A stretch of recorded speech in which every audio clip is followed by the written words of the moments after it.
Nazim Derry from Atlantic City, New Jersey. I got my undergrad in criminal justice at Goldey-Beacom College in Wilmington, Delaware. I actually ended up coming there for basketball.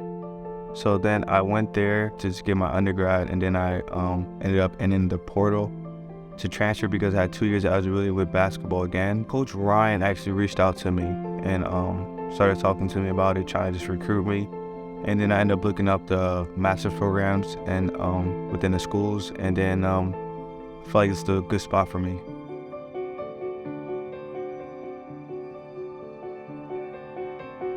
Actually, when I committed to Goldey-Beacom, I decided to redshirt my freshman year because I wanted to get my master's.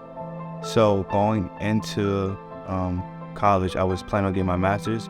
So when COVID actually hit, it actually gave me an extra year to get my master's. It gave me 2 years instead of one, so it worked out pretty good. If I would have stayed at Goldey-Beacom, I would have had like a lot of accolades there as far as like all-time leading scorer and everything on a basketball court. I was there for 4 years. I just felt like I gave Goldey-Beacom my all. I felt like I left everything I had there, and I felt like I was very comfortable there, so I couldn't really stay there any longer. I felt like in order for me to grow, I had to leave that school and go somewhere I was unsure about and wasn't too much comfortable with. I feel like my professors really helped out with that, being as though we don't have class much with this program. We don't have class once or twice a week, maybe only 2 hours, so it's not like you're in class all day. You do have work. They are pretty lenient, understanding. So if, like, for instance, I have a class, but I also have a game that day, I may miss class, but then I will have to make up something like, okay, you have to watch this class because it's been recorded, and then you have to email me a paragraph on what happened in this class, or explain your peers' project during this class, or what they talked about. So it was it's pretty convenient. You still have much more time at home because I'm a student athlete, but you know, my classmates may be a full-time teacher somewhere, or have a full-time job just trying to get their master's degree. So it's not like we're undergrad where it's just strictly school. We do have life outside of, you know, our program, so they do help out a lot. Yeah, definitely have stressful weeks sometimes. You know, you may come off a loss. You may be behind somewhere that you have to catch up on that's due, and you know, in a few days. Sometimes I just need to take time to myself and relax. You know, maybe just stretch, listen to music, take a nap. Sometimes I just play the game just to get away from, like, you know, school and basketball. Does anyone else in your family have your master's? I am the first in my immediate family.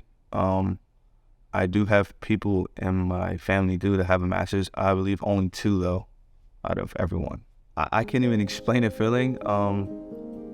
I just know how proud my mom is. You know, my dad, my grandma, they just always send me texts, like, you know, just random texts like, "I'm so proud of you. Just keep going.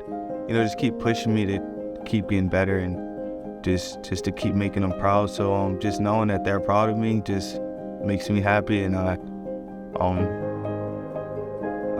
just can't explain the feeling. It's one of a kind.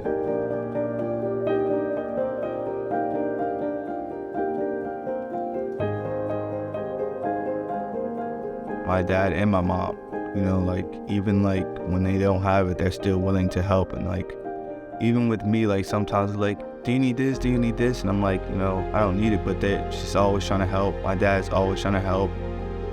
Even outside of me, like, if they can help, they just always, you know, trying to help because they know that how it is not to have it, you know, and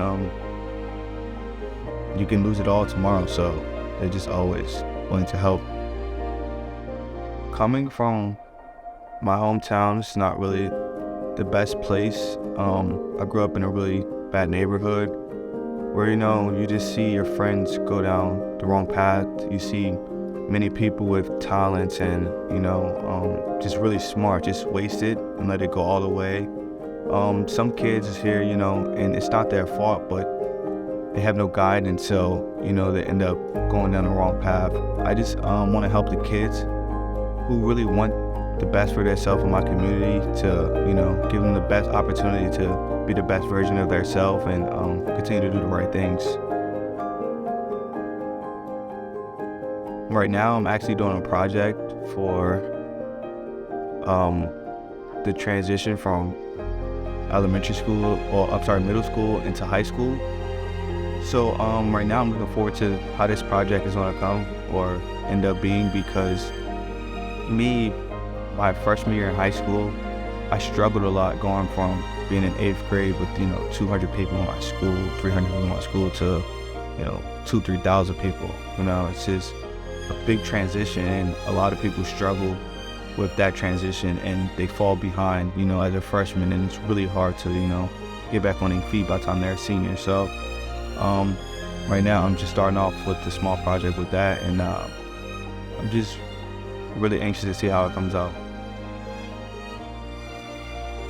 Just want to go home and make it a better place for the youth. I do want to continue to play pro after college, after I get my master's degree.